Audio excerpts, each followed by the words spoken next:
Hi.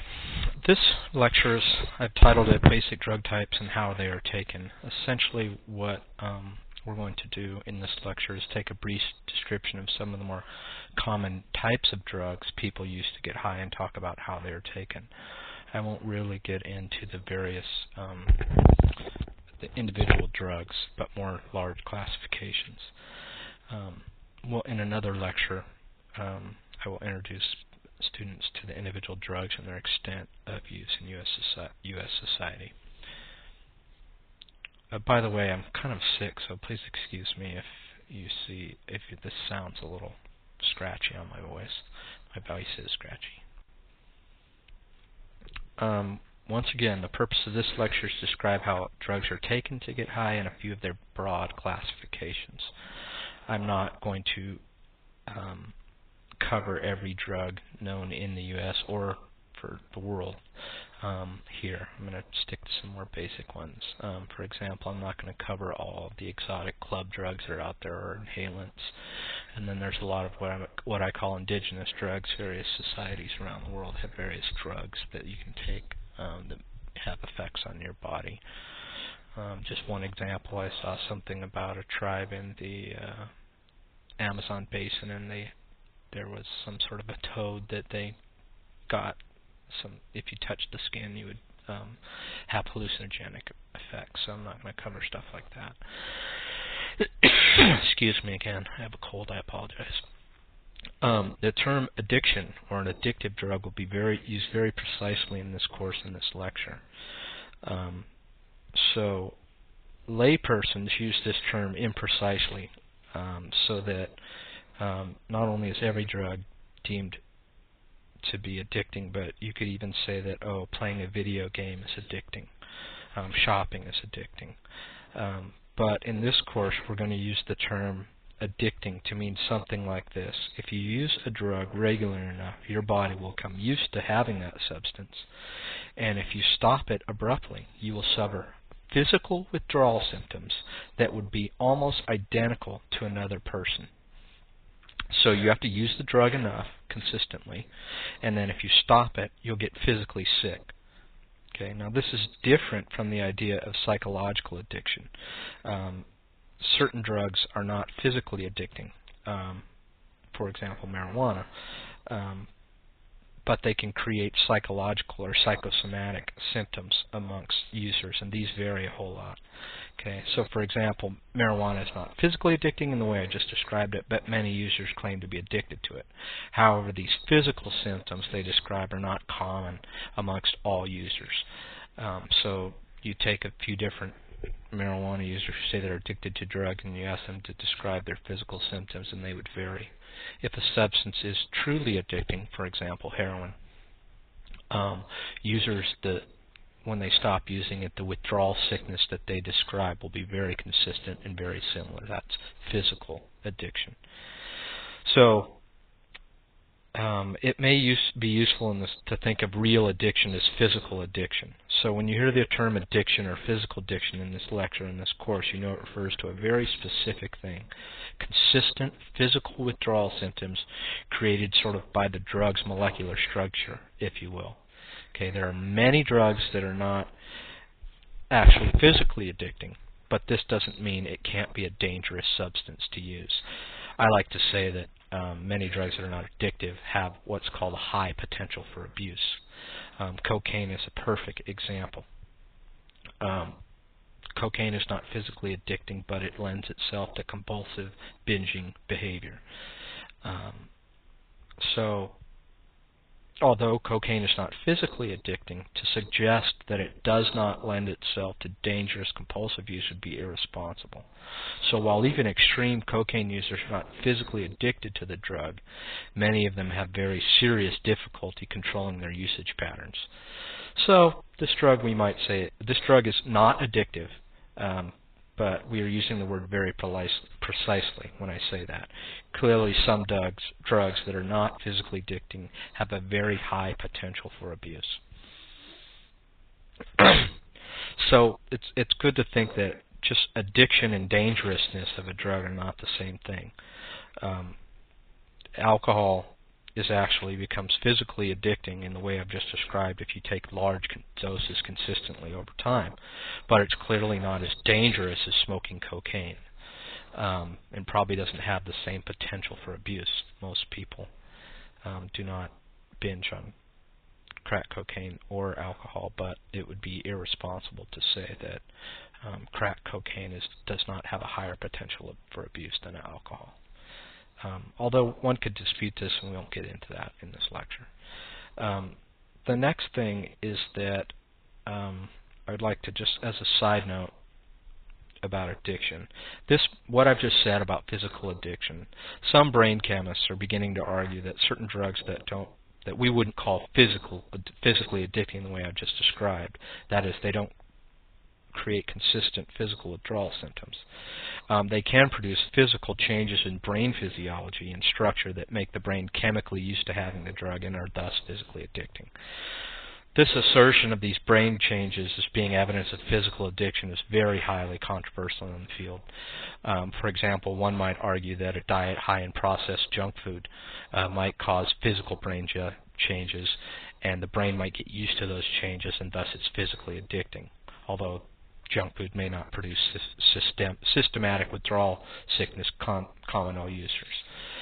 So it's a little bit, at this point, the scientific jury is out on it. So I just want you to be aware that some people are saying this, but please note that this is an evolving field, and it's going to take the scientific community some time to decipher the issue, and also that in the current war on drugs, a lot of drug war hawks, people who are in favor of the war on drugs, love to promote this evidence heavily to support their political views rather than their scientific views.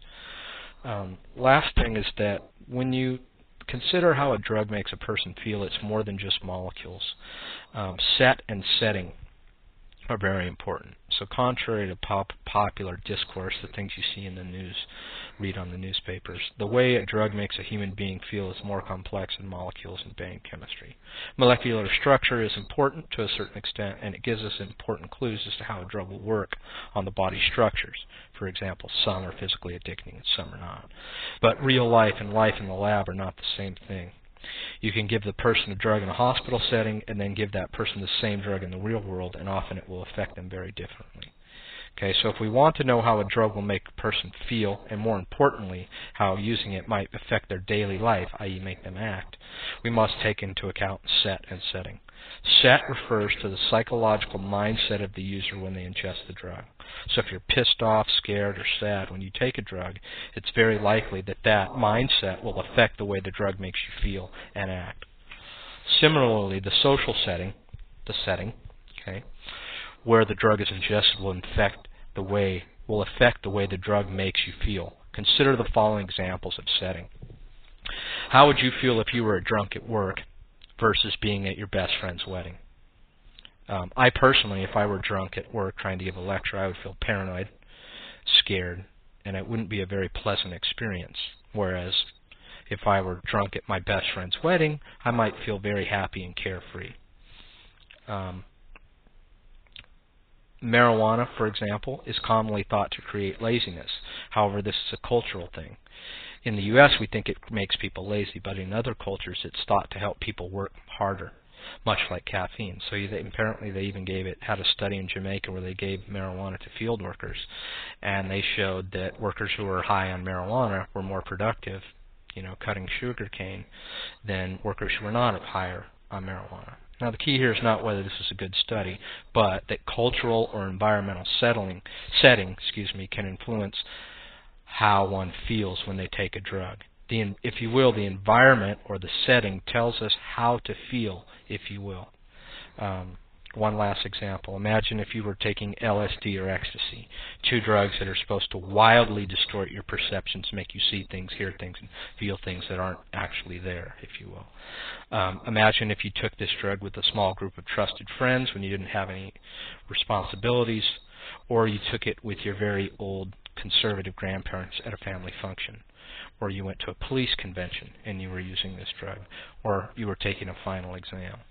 Same drug, different setting. What I'm suggesting is that you would feel differently because of the setting.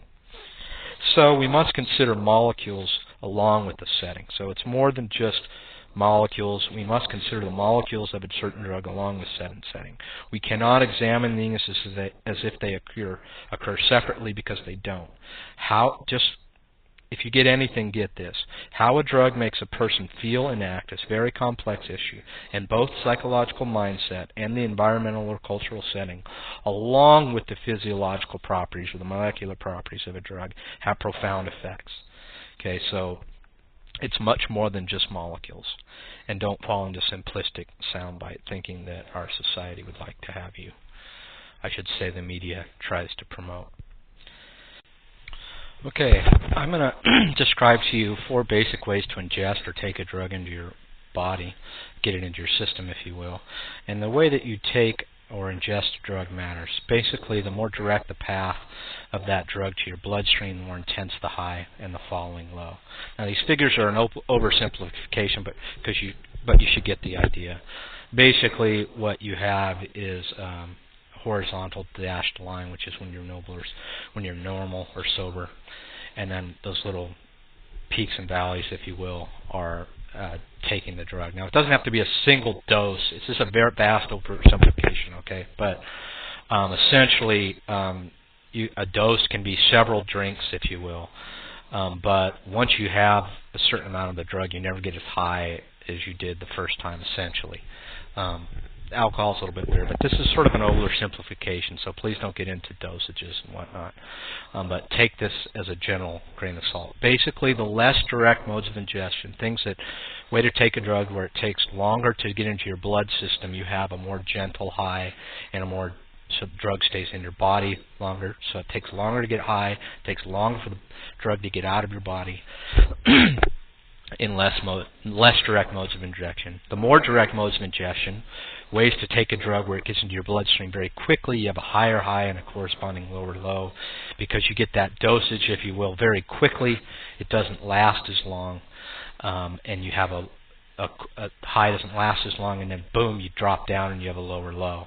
Again, don't get into particular dosages, but this general oversimplification, if you will, is somewhat instructive. The first 2 ways I'm going to tell you to take or ingest a drug is to eat or drink a drug. Basically, you swallow it into your stomach, and the drug gets into your blood just like food or drink would. Essentially, your stomach digests it, and somehow it gets into your bloodstream. But that takes a while to happen. So it's one of the less intense ways in that it takes a while for that drug, to get into your bloodstream.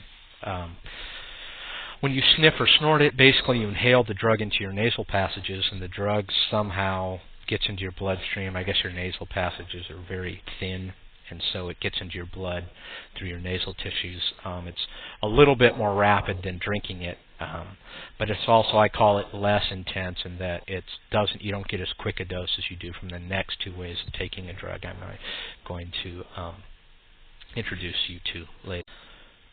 Okay, these next 2 ways to take a drug are what I call more intense ways. Essentially what these are very quick ways to get an amount of drugs into your bloodstream, which is what makes you high.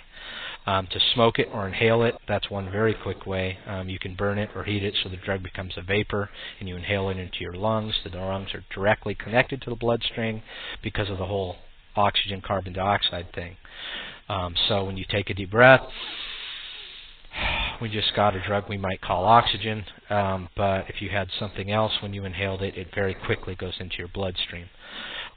Obviously, just so you know, I'm not getting into every drug, but some things are vapors without them being heated, so you don't have to add heat to smoke it, such as people sniff paint, they call it. Basically, they're inhaling paint. Or you may have heard of inhaling laughing gas. I think it's called nitrous oxide. It's the stuff they give you at the dentist that makes you feel all loopy. You can inhale that. Very quick way to get it into your brain. Injecting a drug is you basically use a needle. You make it the drug becomes you have to make the drug a liquid form. You stick it in the needle and you inject it directly into your bloodstream. Most commonly, that's the way they do it. You can also inject the drug into your muscle, but it's a very inefficient way to do it. It's not widely practiced. But essentially, think of it as most people who inject a drug go directly into a vein. I think it's a vein. It's the most common way, and obviously it goes right into your blood, so it's a very direct way. But notice the very quick high. You get a lot of the drug in your system right away, and then your body metabolizes it very quickly because you have a very large dose in a very short amount of time. That's what makes the really quick high. The body then metabolizes the drug fairly quickly, and then you have a corresponding low. Notice how you have this. You never quite get as high as you do the first time. Again, this isn't exactly, don't think of those peaks as single doses, but essentially people who smoke cocaine describe this kind of a thing where, and somewhat ice smokers explain it as well, but you sort of never get as high as that first dose when you smoke a drug, and you kind of never, they call it chasing something, they don't call it. Essentially, you never get as high as that first big hit or that first dose, and you sort of have this diminishing return, so you don't get as high and you get lower. And so, as we'll talk about later, what many cocaine and smokers and ice smokers, methamphetamine smokers, will describe, as much as they wanting to get high, what they're doing is they're running away from the low. Okay, so I've described 4 ways of ingesting a drug. The first one was to eat or swallow it. That's less intense. Next way is to snort it into your nasal passages. And then these 2 here are smoking it or injecting it, which are very quick ways to get the drug into your blood. Some basic classifications of drugs. I'm just going to give you 3 basic ones. Depressants, they depress the body. Think of it as if your body was an engine, such as a car. The engine's body slows down. The RPMs go down. RPM is a way, means revolutions per minute. It's a way to measure how quickly a car engine or an engine is turning, if you will. So think of it as you're letting off the accelerator and the car goes from slows down. Okay, so alcohol, opiates such as heroin, or if you've taken opiate-based pain pills such as OxyContin or Vicodin, these are depressants. Downers, which were popular in the 1970s in Hawaii, these are barbiturates. These are all downers that slow the body's engine down. Essentially, you die from an overdose of a depressant by your heart and lungs going too slow to sustain life. Stimulants are the opposite. Think of it as the body's engine going faster. The RPMs go up. So you go from idling. So that's my chief imitation of the RPMs going up. So the body's engine is stimulated because it is a stimulant. Cocaine and amphetamine, which is a generic term for speed, methamphetamine, or ice, are all stimulants. They make the body's engine go faster. You would die by the heart-lungs system going too fast or getting a stroke. I'm no physiologist, but I like to explain it sort of like is that if you were to overdose on a stimulant, it's like blowing a car's engine. You make the engine go too fast for too long, and the engine blows up, and it can no longer function. We'll cover hallucinogens. Hallucinogens is a catch-all category, if you will, and many drugs are hard to classify. Most of all, marijuana or cannabis is the hardest to classify, and it's generally placed in this category because they don't have anywhere else to place it. But generally, hallucinogens distort your perceptions. Your perceptions of the way you see things, feel things, hear things, or perceive them, if you will. Okay, all drugs do this, but hallucinogens really distort the way you feel, see, hear things dramatically. People who take LSD are asked to talk about seeing little pink elephants on the walls when there are no pink elephants on the walls. The only true hallucinogens are LSD, that's acid, or peyote, which is a Indian form. You may have heard of magic mushrooms in Hawaii. I'm sorry, forget what it's called. Anyway, magic mushrooms are hallucinogens. They mess with your your perceptions. Marijuana and club drugs like ecstasy are sometimes put in this category, but it's hard to say what they are. One thing I want you to know is that there's not a single documented marijuana overdose ever. This is not true of club drugs. You can overdose from some club drugs. Club drugs and some LSD are hard to classify or harder to say because sometimes they're cut or adulterated by drug dealers. They're mixed with other substances to increase profit. Essentially, they dilute it. So imagine I had a cup of water, literally 1 cup. If I added another cup, now I have 2 cups of water to sell. So I've now doubled the amount of drugs I have to sell. So sometimes people will cut club drugs or LSD with other things. And so, for example, if you have pure LSD, people have described it as a much different high than LSD that's been adulterated and is speedy, if you will, meaning they put some sort of amphetamine in there. So 3 classifications of drugs: stimulants make your body stimulated, the engine go faster; depressants make the body go slower; and hallucinogens, they make you see, feel things. They distort your perceptions, if you will. Okay, how you take a drug or ingest a drug matters. Okay, basically the more direct path to your brain, if you could skip down a bullet point, the more direct path the blood has into your bloodstream, the more intense the high and the following low. Those figures are an oversimplification, but you should get the idea. If you take a drug in a mode of ingestion, such as smoking it and ingesting it, those get that drug into your bloodstream very quickly, and they're going to influence the way that drug makes you feel. In terms of how you feel, your psychological mindset before you take the drug and the environmental or cultural setting also influence the way a drug makes you feel or act. Imagine being drunk at a job interview, the most important job interview of your life, as opposed to your best friend's wedding. Those you would have a different mindset, and the setting and the way you felt would be different. And then lastly, there are 3 types of drugs: stimulants, depressants, and hallucinogens. Stimulants stimulate the body. They make the engine go faster. Depressants depress the body. They make the engine go slower. And hallucinogens make you hallucinate. They affect your perceptions, if you will. Okay, that's the end of this.